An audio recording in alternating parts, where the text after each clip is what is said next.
Get back in there. Agent, what's his name? 47? 47. Mm-hmm. Yeah. He needs you. I guess so. I mean, I wouldn't be surprised. He and I did not end on bad terms. No. You know who else who needs you? What's that? Hey there, everybody. Welcome back to Pixelate. My name is Kevin. With me, as always, is Phil. And on today's show, part 2 of Dishonored, the Corroded Man, or as Northern Lion would put it, the Decroded Man. He's been saying that word for a while now, and it's almost become a real word to me. So instead of corroded, he'll say decroded, and I'm like, no, it's like corroded and decrepit, together. Yeah. They had a baby. It's a portmanteau. Decroded, it works. Decroded works so well. Like that's decroded, and we're like, no, I get it. New word. Let's go sign. New word. Done. Easy. Said and done, just like that. Decroded. I wonder if it has decrapulated. Oh, you know what? Decroded is from. It's from Napoleon Dynamite. That's it. Oh, he calls him a decroded piece of crap. That's right. Doesn't he? Yeah. Napoleon Dynamite. I forgot about that. Holy shit. Napoleon. Just watched that movie recently. Napoleon Dynamite. You were right. Decroded. That's we're sticking with it. Thank you for NL for surfacing it. Really. You back Mormon to the top comedic bastards. Thank you. Back up to the top of they're Mormon? The people who made Napoleon Dynamite are. Huh. Yeah. That's why it's actually a very clean comedy. Interesting.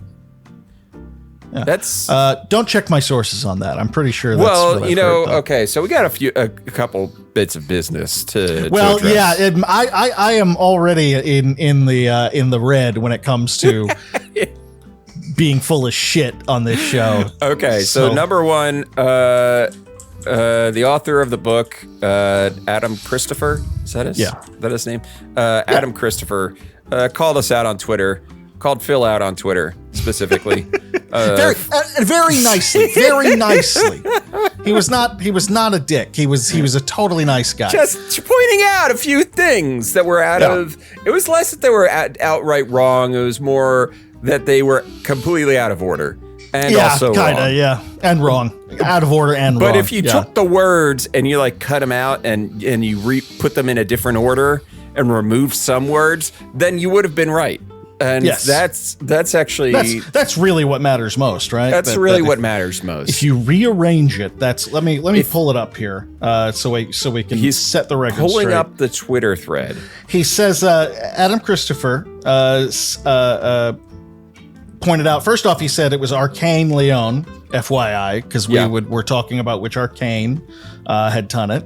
He said, I went out there 3 times for meetings and to play the games and expansions while they were in development. So that answers one of our questions, that we always ask if we have someone on the show. So there's that. Right. And then he wrote, I'm very grateful you did an episode on Dishonored, but your intro info is almost totally incorrect. Empire State is not IP work for hire. That was my debut original novel. I had 4 published by Angry Robot, then 5 from Tor Books before I did my first tie-in. So dude has been writing his own independent shit for a while. And that is that. And here's the thing. If I were in his position, that's absolutely something I would want people to get right. Yeah. So I totally respect that. I get it. And his first tie-in was Elementary.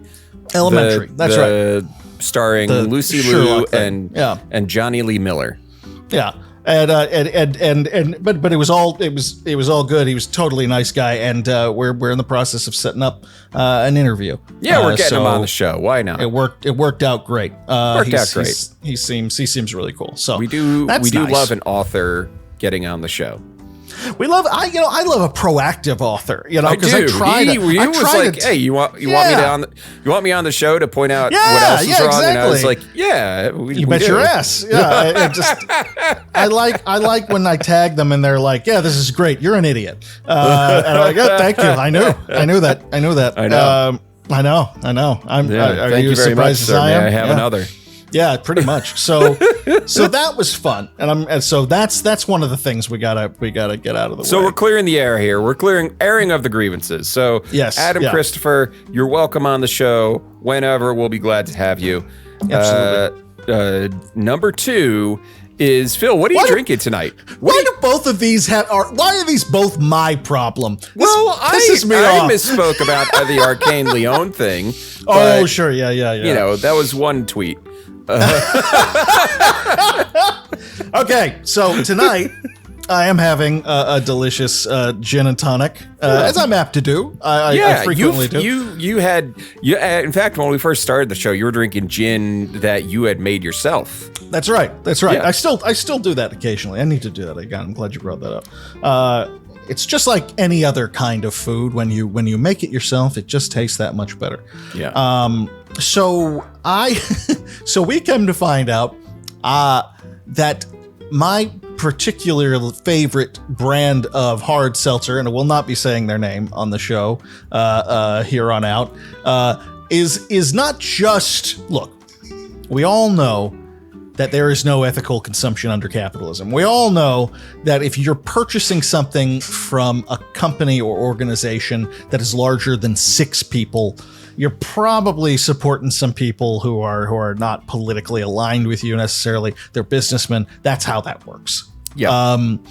There's a difference, though, between that and actively courting the sponsorship of far right-wing incel shitheads. Yep. Which is what my favorite seltzer water was doing. And I am just, it was such a bummer. It's a bummer seeing JD Vance holding up their fucking merch. God. Like the weird little twerp that he is. Weird little twerp.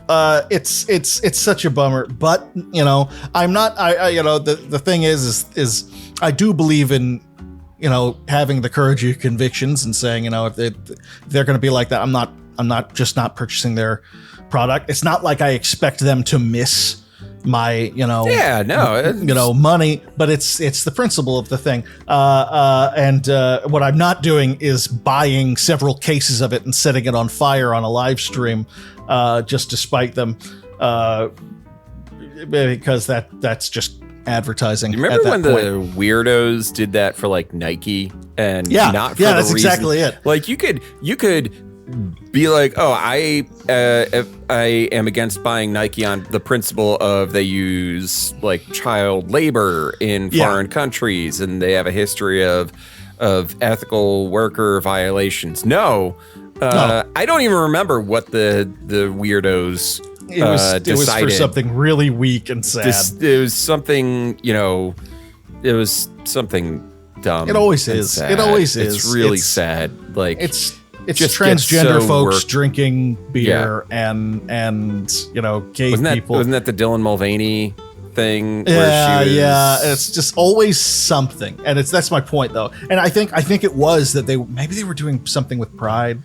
Yeah. I bet you money. It was either Pride or it was like Black Lives Matter or something like that. It was either race or sexuality, and that's how that tends to work. So I'm not going to throw a fit, but we are officially cutting ties with Dad's favorite hard seltzer, and it's a shame, but that's what we do. You gotta move on with your life. And I looked it up, and the creators of Napoleon Dynamite were BYU graduates, and there you go, LDS. Okay, so Tim, do you know them? Please tell us if you do. Please tell us if you do. I'll check with them this weekend. Check with Tim this weekend. Yeah, we'll find out. Yeah, we'll find out. And so if you are a leftist who enjoys, who is a creator of an alcoholic hard seltzer that Phil happens would to have love, a really good fruit punch flavor. That has a really good fruit punch flavor that Phil would love. God, that sounds delicious. I don't even drink alcohol, but like a fruit punch flavored seltzer would hit the spot right about now. It was frustratingly tasty. Yeah, that's the thing. That's the thing. I'm not going to act like they didn't make a good product. That's what honestly, that is what always pisses me off when somebody gets in trouble or somebody acts a fool and they rightfully get canceled or something like that. Suddenly everyone's like going, well, I never thought they were good. I never thought they were funny, or I never thought they were talented, or I never thought, just like, oh, okay. It's more valuable that we accept that they were talented people and still move on. I feel like them. the peak of that was Louis C.K. Yeah, where a lot of folks were like, he was never funny. I'm like, yeah, he was pretty fucking funny. He was pretty funny. He was just terrible behind. He was a bad human being behind the scenes. He was just a bad person and kind of unrepentant about it.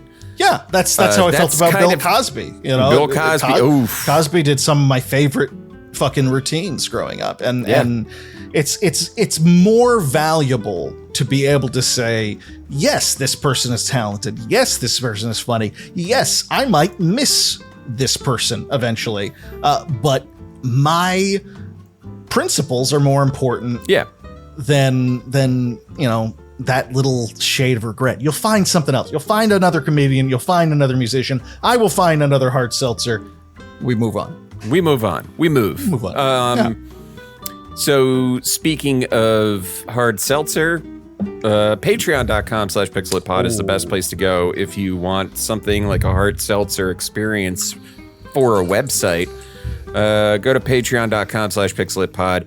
You can follow us for free on there. You can give us $1, and that gets you access to Phil's blog. $5 a month gets you access to the bonus episodes that we record before every episode and the ad-free episode. And $10 a month gets you a shout-out in every episode. So to that end, I would like to shout out Ruthless Mutter, Kyle Seaman, Jesus Loves You, and Friendly Friend. Thank you for being a friend so much.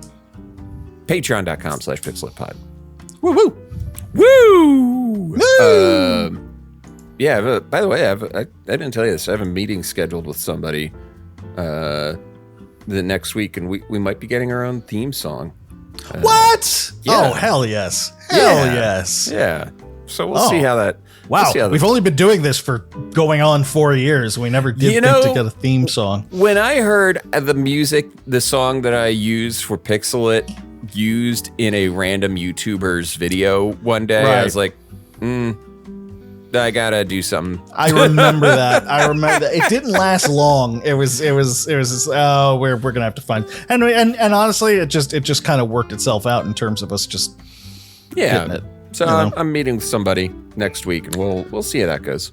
I like your Miskatonic shirt. That's cool. Thank you. Miskatonic Necromancy Department, established 1928. Miskatonic University. It's got a little got a little Cthulhu. Yeah, there he is. Yeah.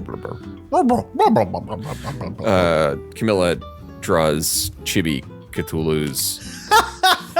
God damn, you must be proud as hell of that girl. She has a chip off the old block. You know that? That's amazing. Speaking of chipping off the old block, let's put this Birdie in the marsh. Yeah, body, marsh. I'm embarrassed. I don't know why I did it as the Birdie. Birdie. I don't think that's a dialect that exists. No, I think it's specifically Kristen Wiig's Target employee. It worked. You gotta have half an almond. Put the birdie in the marsh. Oh, I love these. But so, yes, part 2 in Dishonored, the Corroded Man. We're in chapter 11. It's the 12th day of the month of darkness, 1851. Corvo is chilling with a dude named Isaiah, or Azaria. I'm not sure how the real name was pronounced. I had it in my head, Azaria, but I wondered if that was like Hank Azaria just popping into my head. Hank Azaria, maybe. So Krusty the Clown. No, he doesn't do Krusty the Clown. What does Hank Azaria does? Dan Castaneda does Krusty. He does Apu, and he does like a whole used to big do collection Apu. of them. Right. I don't even know what they did with Apu. I remember that being a problem. I think Mo. I haven't watched anything new. Mo, yeah, Wiggum, he does a bunch of them. Superintendent Chalmers, comic book guy, Professor Frink, Kirk Von Houten, and Duffman. Duffman is a good one. Yeah. God, I have not watched that show in 1,000 years. Yeah. You know what? I feel like we should do would that be a good bonus series? Is New Simpsons? Well, you know, I was thinking, my wife and I have this thing that we've been doing for years now where during September and October, we just watch horror movies. And I keep telling myself one of these days I'm going to like work that into like just a Treehouse of Horror marathon because those are always the best. Maybe we could do something like that for the spooky season or something. Ooh, Treehouse of Horror. Those were always the best episodes. They were really good and almost always the first episode of the season. I never thought about that. Is that true? Yeah. That's for a wild. long time, they were the first episode of the season just because of the way Simpsons started with like football season or whatever. Yeah. That's funny. Yeah. So anyway, Corroded Man, Corvo is hanging out with Chief Wiggum in a building that overlooks Brigmore Manor. It's a brick? Yeah. And they're watching the guards patrol the grounds of the estate. They have real best frenemy energy between the two of them. And it's revealed that Azaria was formerly known as a guy named Slackjaw, who was the leader of the Bottle Street Gang. And in the years since Dishonored 1, he has taken his distillery business legitimate. So Slackjaw was a character in the first Dishonored game, and so in the first level, not the first level, but when you're actually going to kill the High Overseer, the villain High Overseer in the first Dishonored game, there's a couple side quests you can do, and one of them involves taking care of the Bottle Street Gang for a woman named Granny Rags, and Slackjaw is I don't believe you actually even see him in those like little missions that you're doing. But there is an opportunity later in the game to work with Slackjaw. And then even later in the game, there's a moment where you can save him from being killed by Granny Rags.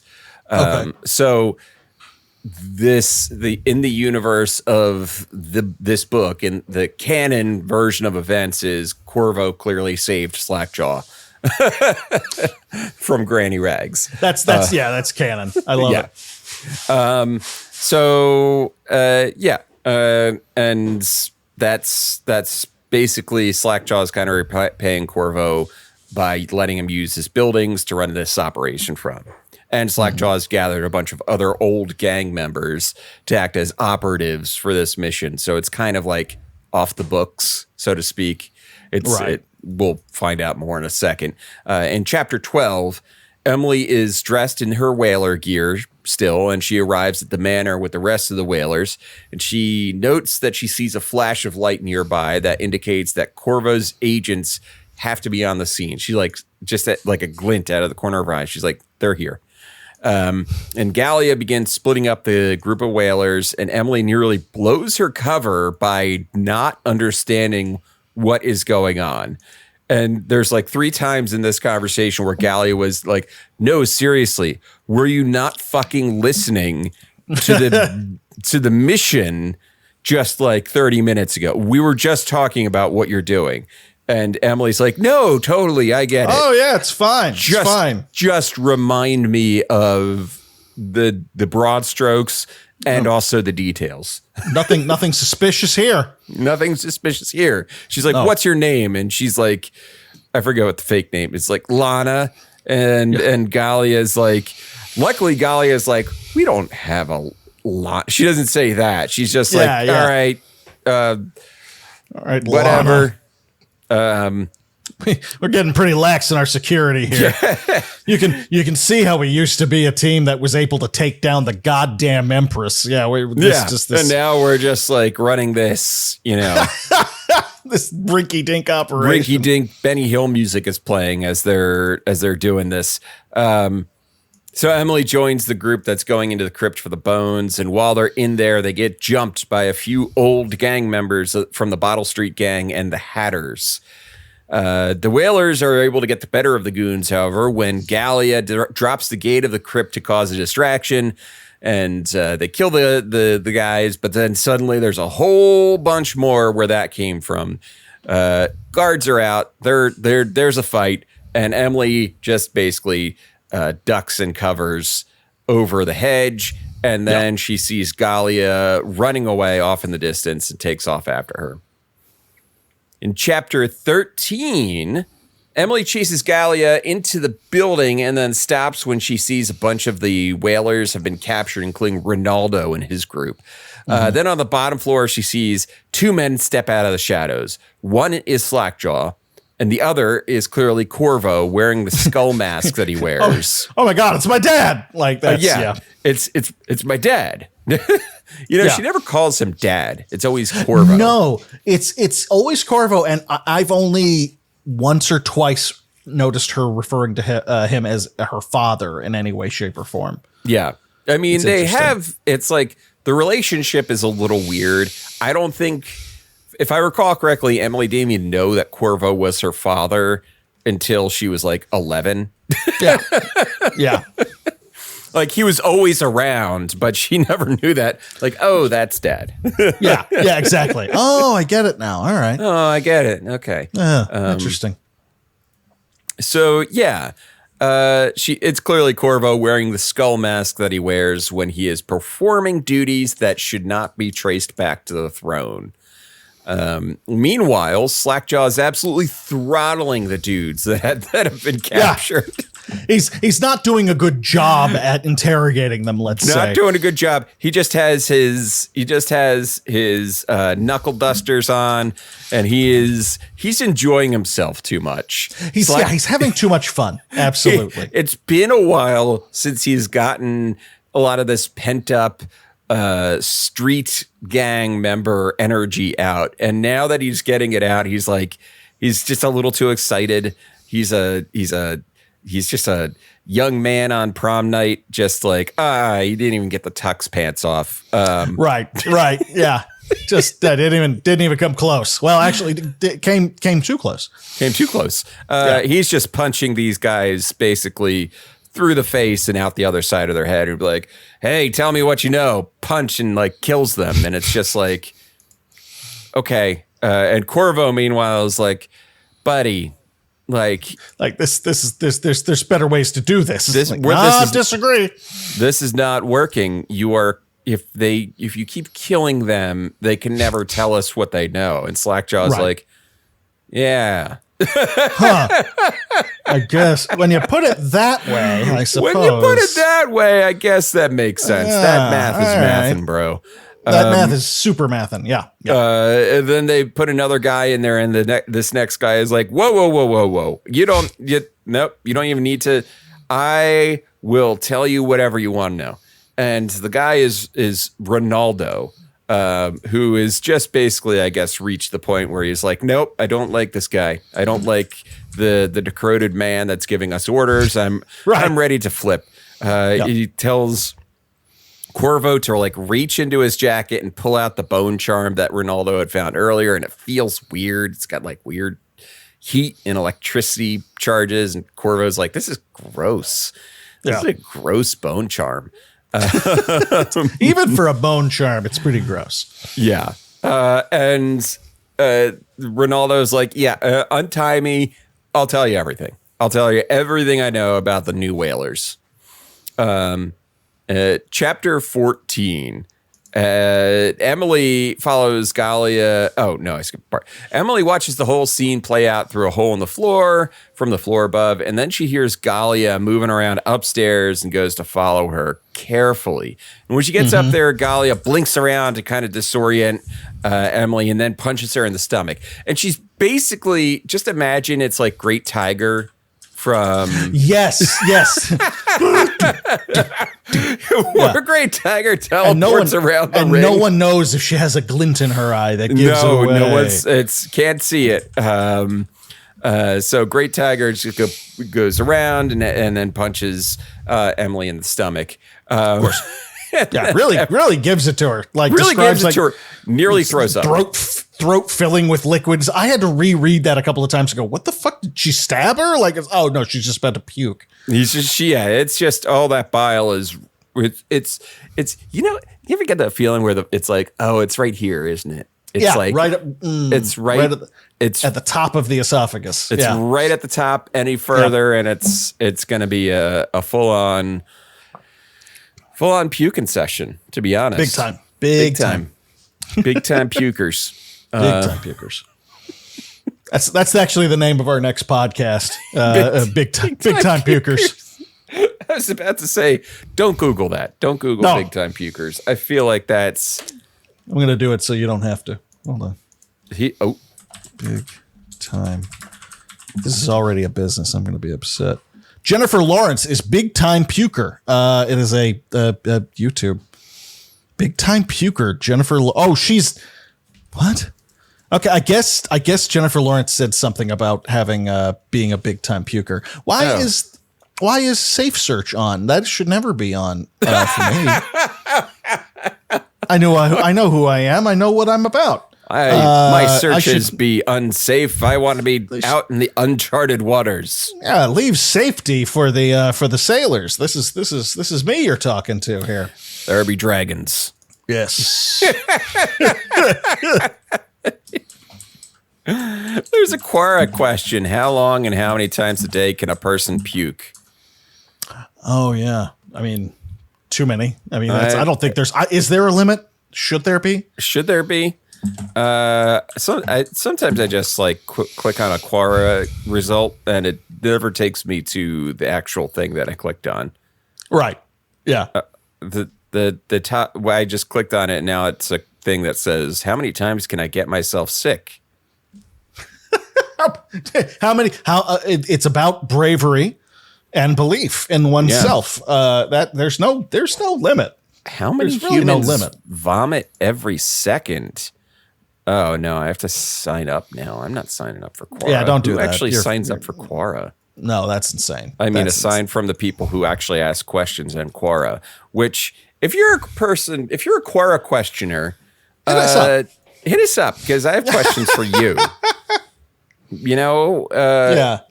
Because Quora, really? That's where you thought would be a good place to ask that question? Yeah, big time puker just keeps showing up for Jennifer Lawrence. Yeah, right? That's what a weird show we have. Yeah, Jennifer Lawrence, big time puker. So I say that SEO is actually really ready to pop. We could probably steal that. We could hop on that. We could hop on that smart. because it's like two YouTube videos about Jennifer Lawrence, and then the rest are just generic puke. Easy. The easy way. The easy way. So Emily chokes back the big time puking and follows Galia back to the slaughterhouse. Galia is like trying to do the blink, but every time she does it, she's like a little bit worse for wear because she's just like running out of steam, and Emily's able to easily keep up by just running along the rooftops. Yeah. She able to Batman her way across the rooftops to follow her back to the slaughterhouse. When Galia gets there, she tells Zukov that they were jumped and they didn't get everything he wanted, but Zukov mentions that what they got was enough. And tells Galia that she did a great job. So what I'm gathering is Zukov, this is like the second time he's done this in the book, where Zukov is like, he's one of those people that tells you to arrive at a certain time, assuming that you're going to be late. That you're going to be late, and you arrive at the time that they actually want you to arrive. Like, right.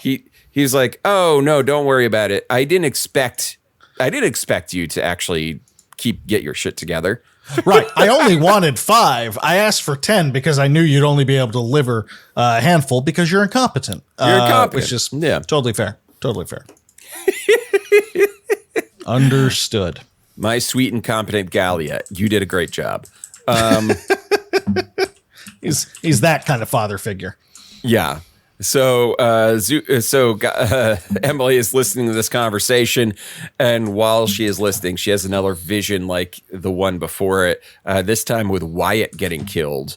And then she passes out, she blacks out, and she starts falling through the hole in the roof to her imminent demise. Mm-hmm. Dun, dun, dun. And with that, dun, dun, dun. Products and services break. Oh! And we're back. Emily is falling still. It's been a chapter. We're in chapter 15. And Corvo is watching this whole scene unfold. He uses his time slow power, which is one of the outsider powers that he has in the first Dishonored game, where basically he can stop time. The upgraded version of it in the game is, so the first version is he can just stop time and you can kind of like look around and get your bearings. The second version of it is he can stop time and he can move at regular speed. So he can like stop time, reposition himself, start time again.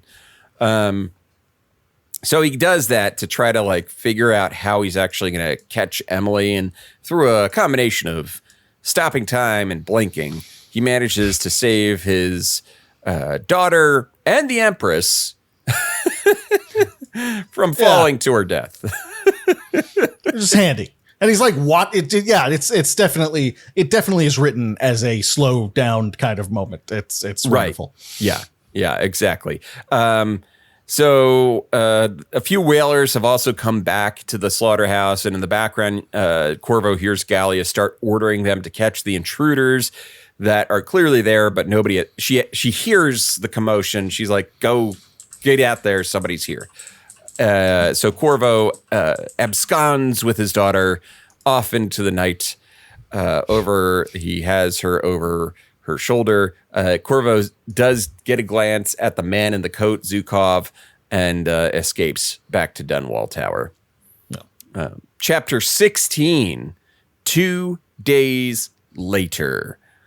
Corvo is in his office with the High Overseer showing him his maps. And it's like, the way the scene is written, it's like, he's like, Corvo's like, hey, I want you to show you my maps.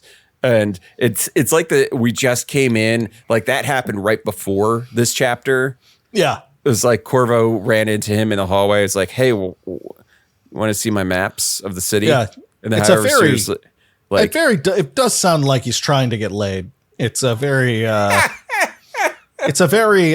you like to come up to my room and look at my etchings kind of a thing? Would you like to see my praying mantises? It works. It works. Damn it. It works with the kind of girls I go for. Sure. Would it have worked on Emily, showing her the? No, not in a million years. No. My wife is married to me in spite of all of those things, not because of them. See, that's really what happened. Is you needed to find somebody who was repulsed by that aspect of you, but still loved you regardless. That's exactly it. It shows that she's here for the long run. Yes. She's horrified by the things I'm interested in, and exactly. And she hates the sin. She loves the sinner. The sin of breeding mantises. Right. I am the mantis god. Do you know what I found out? A group of mantises is called. Is it called a cult? It's called a congregation. Isn't that great?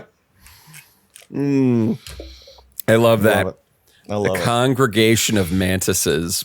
I love it. Yeah, that's you great. don't see them very often because they do eat each other. So they do eat each other. They don't can't use it that often. Yeah, they don't hang out together. Unless they're mating, and then there's only one after that. Yeah, exactly. And may the best man win, and it's usually a woman. And it's going to be the woman. Yeah. So anyway, Corvo is awkwardly showing his maps to the High Overseer, and the High Overseer is like, "Yep, this is very nice, Corvo. You did a very cool, very good, very cool maps." And Corvo's like, "All right, now that you're in here, I got to show you something." And the High Overseer's, "I don't like you like that, Corvo." Yeah, that's not a thing. And Corvo pulls out the bone charm, and the High Overseer's like, "Oh my, bone charm, charm," just like that. And he faints on the fainting couch, and then pops back up to his feet. And the High Overseer like touches it. It's hot. It's like singeing the cloth, the fabric that Corvo has wrapped around it, and Corvo lays out the facts of what's going on, basically, including that with the Whalers, including that the new leader of the Whalers is wearing a Tivian military jacket. Mm-hmm. And he dismisses it, that he's like, he doesn't think that it's actually a Tivian act of Tivian aggression that this is. He just thinks the guy is probably Tivian. But maybe it's Daud. Who knows? Who knows? Corvo tells the Overseer that the next target of the Whalers, according to Ronaldo, is the Boyle Mansion during the masquerade, because there's something there that they need. And the idea is that they'll have a bunch of people there to protect the masquerade, and then they'll be able to send another group to the slaughterhouse to capture Zhukov. It's a plan that could never fail. We have 2 parts more of the book after this, and clearly it's gonna go off. Yeah, you'll notice that this is only the second episode, and there's about 150 pages left. It might not go as easily as they're hoping. Dead giveaway. Dead giveaway. Chapter 17. Corvo lets Jameson, who is the guy in charge of the City Watch, in on the plan, and then makes his way to the throne room where Emily is already waiting with everybody. And Corvo's like, "I wasn't aware of a meeting." And Emily is like, "Yeah, get in here, Corvo." And she, Dad. She puts out a plan that would throw Corvo's plan into disarray. She's like, "I would just like guards everywhere, just post them through all the city, all out through the city." And Corvo's like, "That's a bad plan, Your Highness. How about you not do shit? How about you leave it to me?" And everybody's like, stops and is like, the only person who would dare say anything like that would have been Corvo. Right.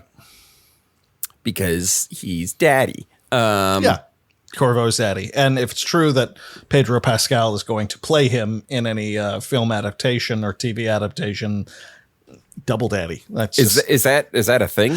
I kept seeing, I don't know if it's just internet lore or something, but I look for images and stuff that are appropriate for sharing, on our announcements and stuff on Twitter and Instagram and everything like that. And it just kept coming up. Like so many different artists, like their handle on Pedro Pascal as Corvo, to the point that must have been a thing they were talking about. Yeah.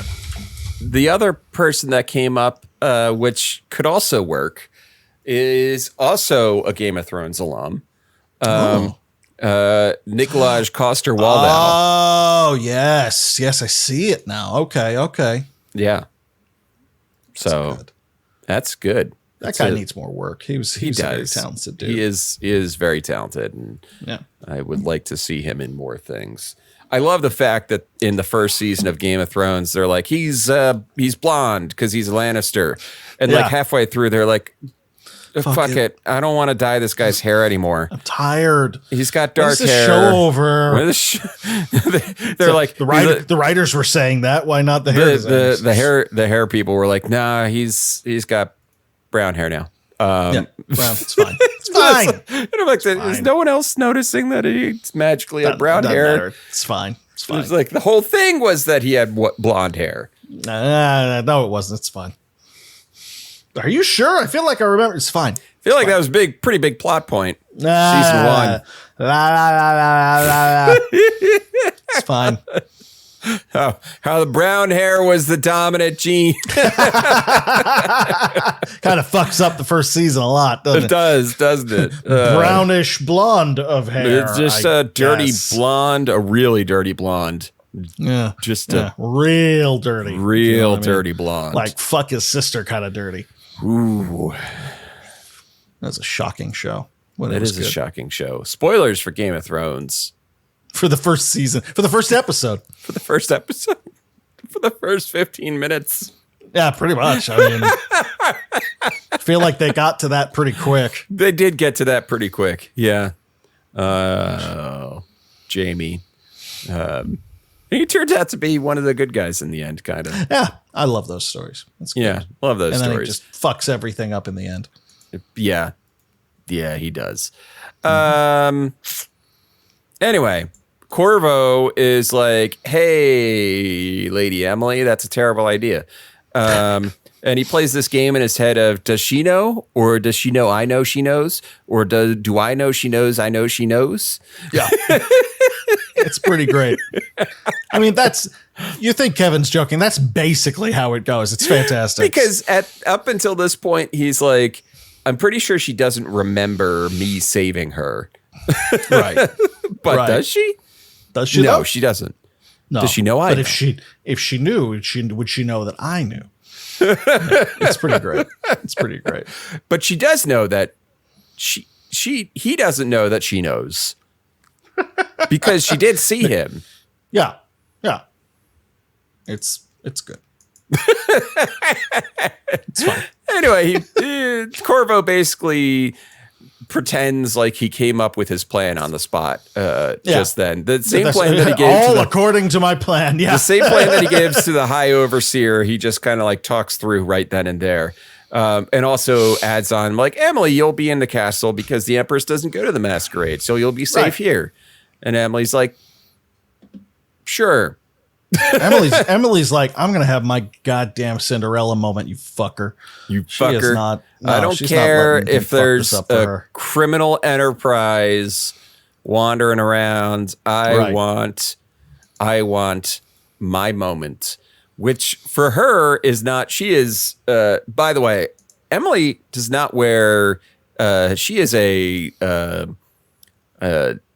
she's an icon in terms of wearing suits. She doesn't wear dresses in the, she wears trouser. I think they're called trouser suits or something like that. Pantsuit, basically. Pantsuits, yeah. She's big on that.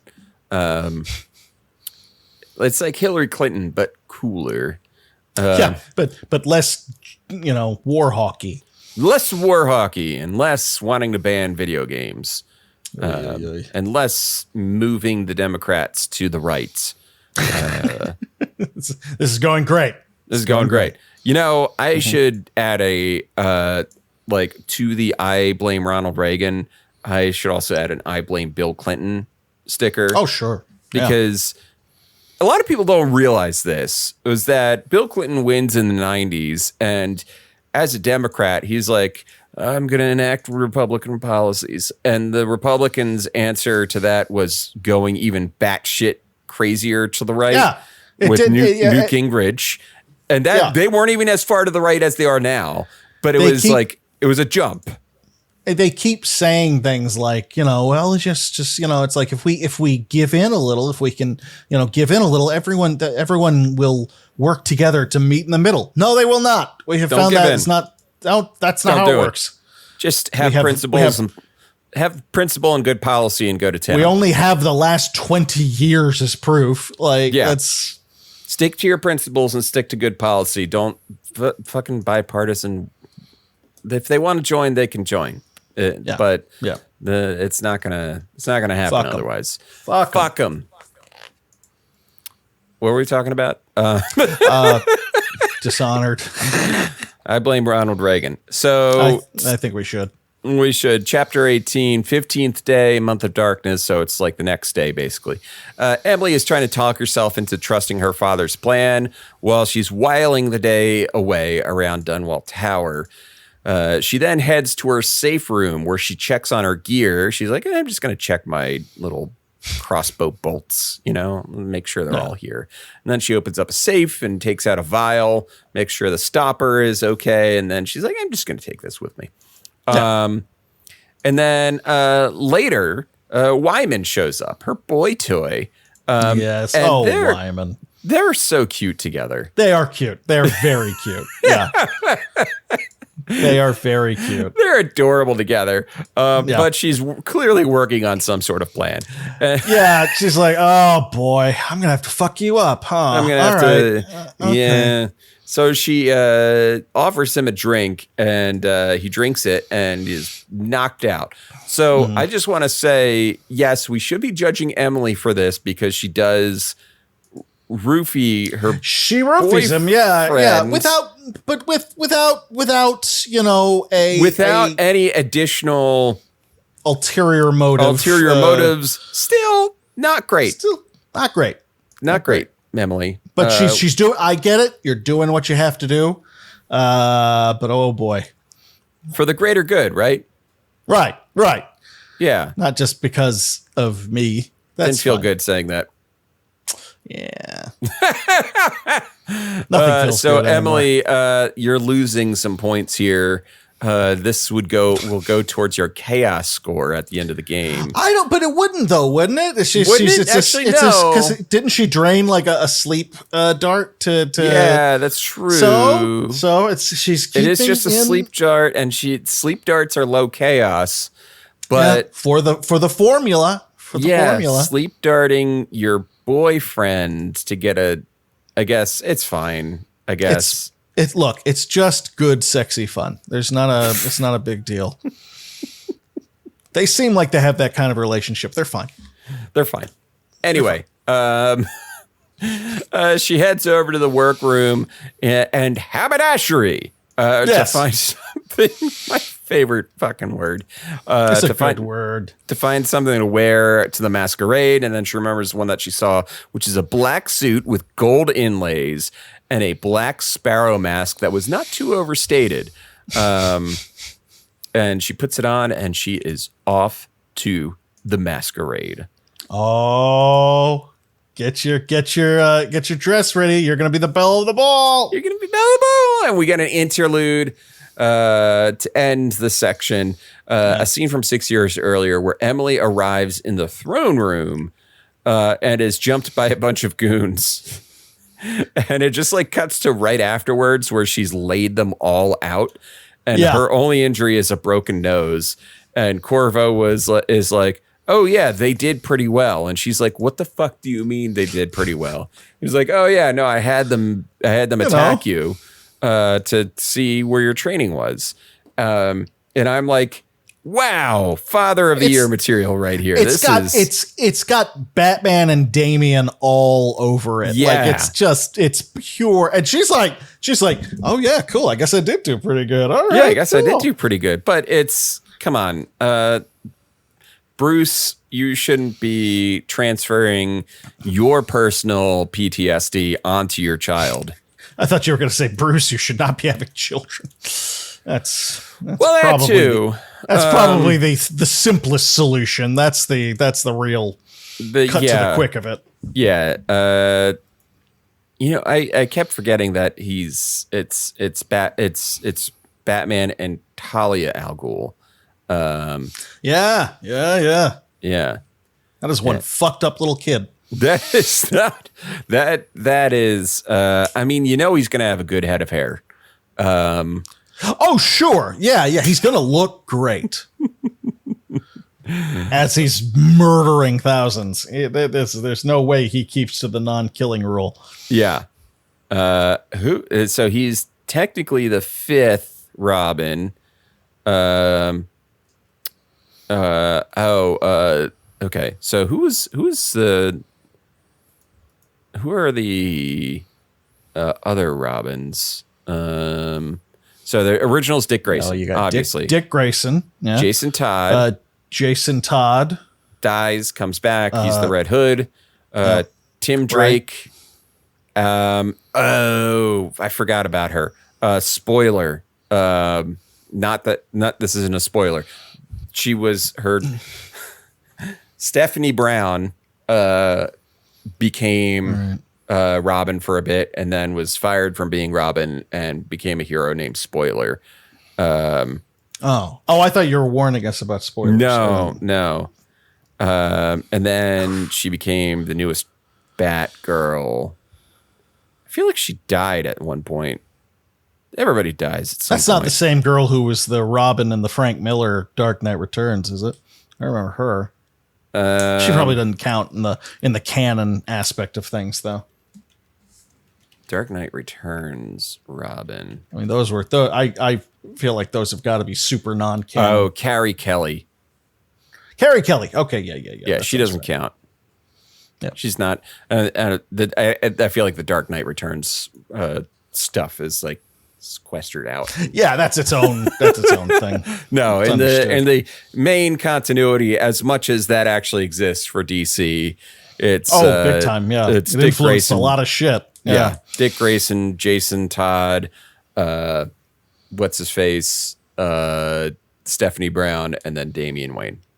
Okay, yeah, that makes sense. Fucking Damian, Jesus Christ. Yeah, Damian Wayne. Yeah, so that'll do it for this segment. Phil, how are you feeling about the book so far? I'm enjoying it. It's very dense. I keep being shocked over how dense it is. But then again, and we're going to talk about this in a second, I'm sure, I started playing the game and then I wasn't shocked anymore because that is one thorough fucking game. It's just BioShock with swords, really. It's that kind of level of in-depth. No, I'm enjoying it. I think Adam has got a great sense of who these characters are. Yeah. That he is, and he's done a good job of doing a little bit of kind of like, I don't know, required fan service and bringing in some old characters and hinting at other things while creating his own story with characters that are their own thing. Yeah. And I think that's really cool. And that's a hell of a lot better than some of the shit that we've dealt with in terms of adaptation on the show where they basically just do what the game says. So I'm enjoying it. What about you, Kevin? How are you feeling? I'm really, that's the thing. It's like, it's a long book and there's a lot of information, but at the same time, it's a very quick read. I'm never bored with it. I'm never bored. And it's kind of, on the recapping front, it's pretty easy to recap because it's like, it might be dense, but there's a lot of like, stuff that you don't need, if you're recapping it, you don't really necessarily need to talk about. If you're in our position and you're just recapping it, then you don't need to go into all of the details that are there. But they are honestly what make it a lot of fun to read, like most things. So yeah, exactly. I feel like Adam has a really good grasp on the Dishonored universe in terms of just the vibes of it. I mean, big time. Yeah. I mean, it's I want to say that the planet, the kind of world that Dishonored is on is very, it's like it's like a lot of islands, basically. Yeah, it's from what I can tell, it's a series of islands. It's a very nautical kind of, that's where Scrimshaw and the Bone Charms and the whales play such a huge role in it. It's kind of crazy. I've only dipped my toe in this, but the idea that they haven't gotten into some sort of nautical aspect for this game, some sort of swashbuckling, riding on a ship kind of thing, seems crazy to me. Yeah. But damn, still enjoying it. Yeah, exactly. So Phil, that really only leaves one thing to be asked. Oh, do tell. What are you playing? Oh, okay. Well, I just brought up the first one, Dishonored. I started playing Dishonored. I think you and I are around the same place based on the achievements. I'm really enjoying it. I tried this game years and years and years ago and was just kind of, but I've played through. I've recently killed the High Overseer. Did you kill him? What kind of are you doing? Kevin, I'm killing everybody. It's just a mess. I am going to leave this city so much worse than I found it. Let me walk you through it. This is how I play Dishonored now.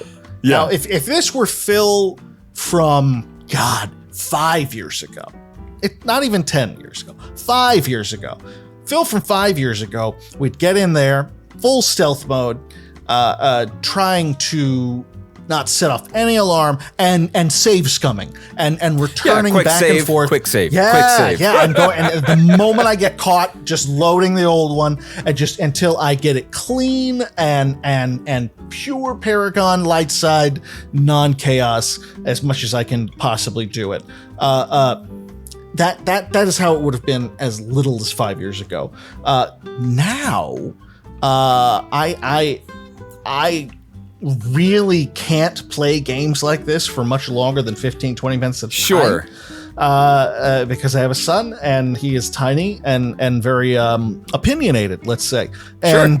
And so I get into it and I'm like, okay, let's do it. And I'm like trying my way. And let me tell you something. If you're a guard in Dishonored and you're one of the first couple of guards, you're very safe. You're probably fine. Sure. I just choked you out and left you on the side, and maybe even sleep darted you or something like that. Right. But the rest of you, I inevitably fucked something up. And instead of loading up and trying again, I just went, fuck it, because the swashbuckling is a lot of fun. And I got my pistol, I got my sword. What else am I supposed to do? So many dead guards, Kevin. So much death. And after I cleared out that first one and just fucking killed the shit out of that guy, the next level, they pointed out what you pointed out last episode. They're like, by the way, the more people you kill and stuff like that, you'll notice that there's more pestilence and chaos and shit like that in the world. And I was like, let's do it. I'm the king of chaos. I'd rather serve in hell than I'd rather rule in hell than serve in heaven. Fuck it. Chaos reigns. So much blood. I'm really enjoying it. The rats are everywhere. The rats are everywhere. Not always a great sign for me, but I can usually climb above them. It's fine. Yeah, there's always a place above. It's funny because like half of the outsider powers are just like getting around powers, and then the other half are like real dark side shit. Like killing someone gives you life back. Sick. Let's do it. Killing them when they're unaware makes their body dissolve into ash. I love it. I'm gonna get those because at this point, who cares? I know what I'm playing. I know what I'm about. It doesn't matter. I know what I'm about, son. Yeah. So I'm really enjoying it.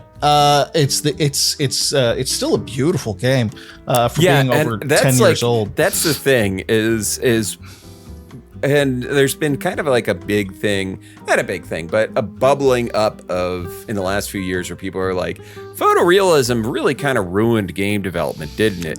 And we didn't need that. And I agree, because it's like, I won't go as far as to say it's ruined it, but it does fuck you up it jams you up, it gets you twisted because you're looking for style, right? The style is more important than just making it look as real as possible. And we look at something like Dishonored, which 12 years on from its initial release, 10 years on, whenever it came out, it's like, it looks great still because it's a very stylized looking game, you know? Exactly. So it's like, not, it's way harder to, it's way harder to date a game like Dishonored, BioShock, any number of games like that have that stylized kind of feel to them because there's nothing to compare it to. It's Right. it's not being compared to the latest hardware. Right. So yeah, I'm enjoying it. I'm enjoying blinking around the city and finding little. It's so fun when you're like, it's fun when you're like just playing around and be like, oh, okay, I can get up there. I can. Yeah. Yeah, I'm having a lot of fun with it. Yeah. I also played a couple of demos, as I am wont to do. I played Campground Adventures, which is just terrible. I thought when I saw the demo at first, I thought that it would be like a city builder in a weird way, but like camp themed. And me and my wife are very big fans of camping, and we like to do that, or we did. And I thought but it was clearly made for the phone, Right. and it's just one of those procedural. You've got workers, now do this, now do that, and put them. Yeah, it's fine. Speaking of stylized, the style of it should have given it away right off the bat that this was meant for the phone. It's fine, but it's not something that you should be playing on your computer. And then I got I downloaded the demo for Worshippers of Cthulhu, which yes, now this is a city builder. I also played this, so I'm oh no shit, that's great. That's great. Yeah. So it's a city builder.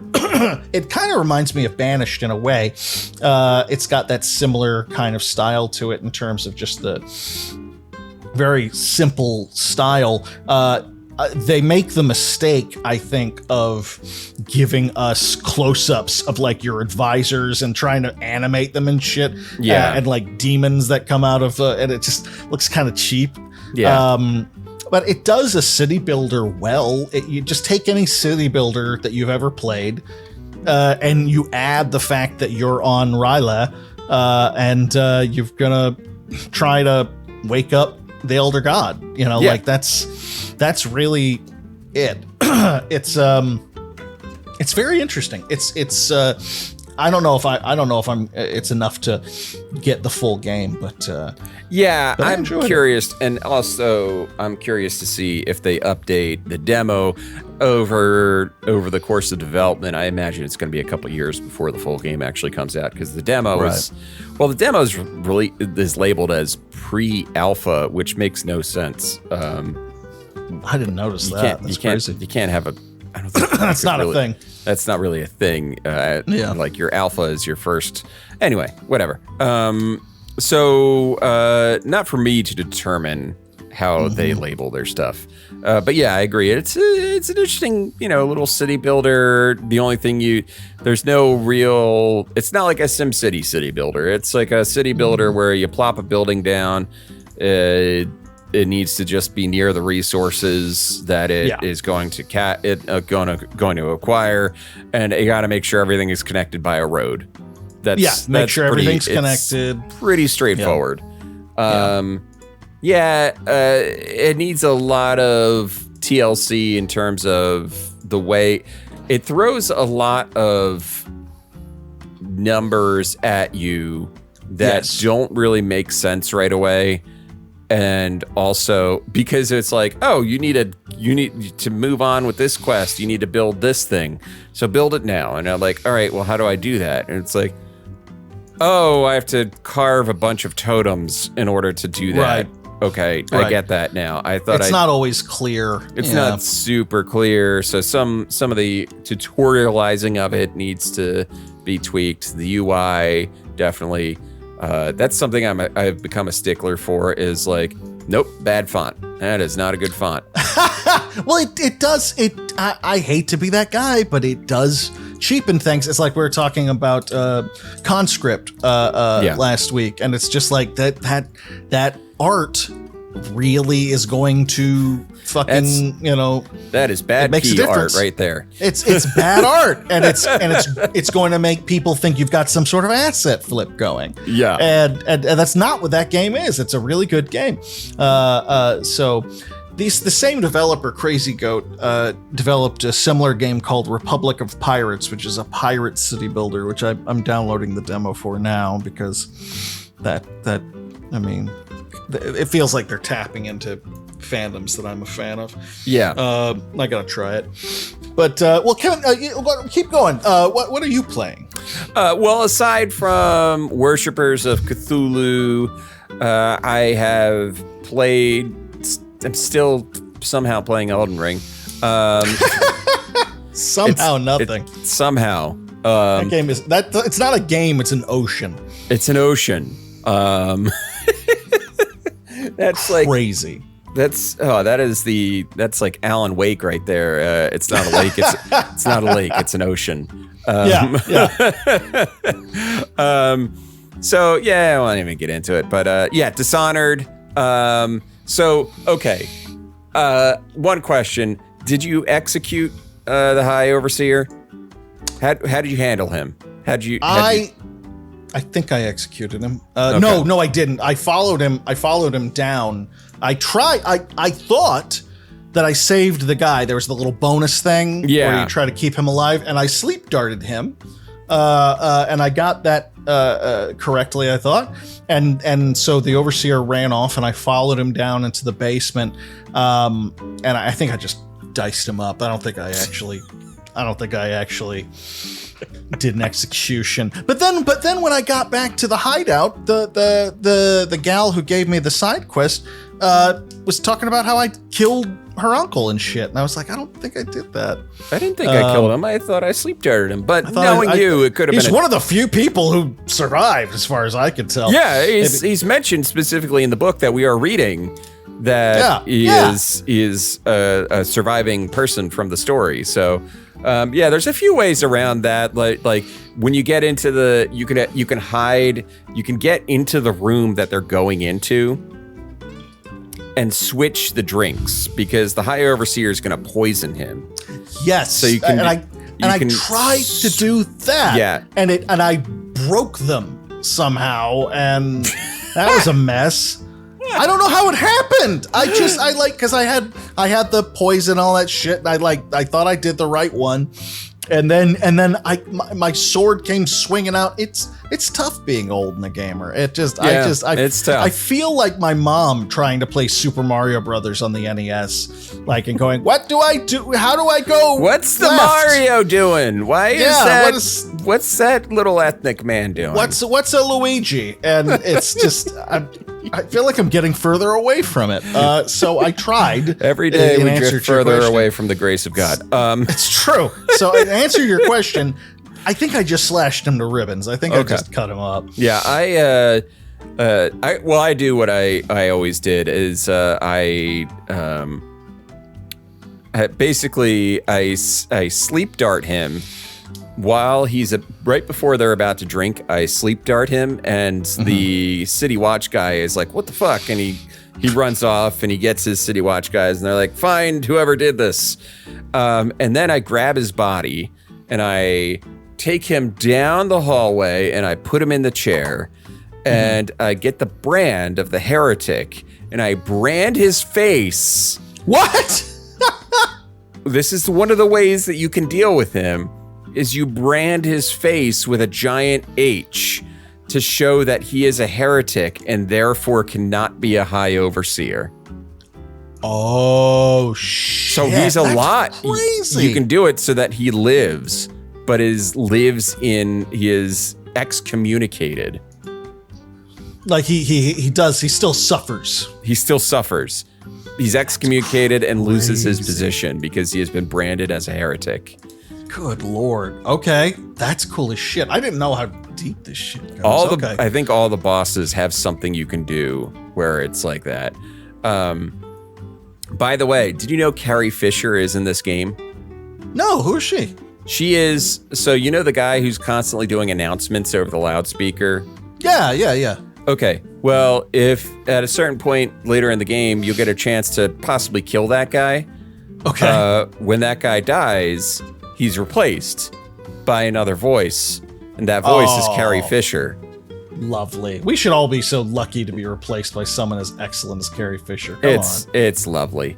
Yeah. So fucking Dishonored. I love that game. It's a great game. It's a great game. I swear, I think it's my third time through it, but it's my first time through it playing it on Steam. I don't even know what I played it on before. As we talked about before, getting it on Steam and getting those achievements is really all that matters. Getting those chivos, you know? I also started playing Dragon's Dogma 2. Oh, okay. Still don't understand what the game actually is yet. Not quite grokking the nature of it. Okay. So I'll report back. I know it was a huge release this year. And it's a Capcom game. But there were a lot of people who were kind of up and down about it, though. Yeah, so it's a Capcom game. It's in good company. It's an RE Engine game. It's actually, the character creator is like one of the most robust like you can get in there and like every little detail you can get right. Nice. So you can really make a character that you would like to have sex with. The goal of every gamer, yeah. The goal of every character creator.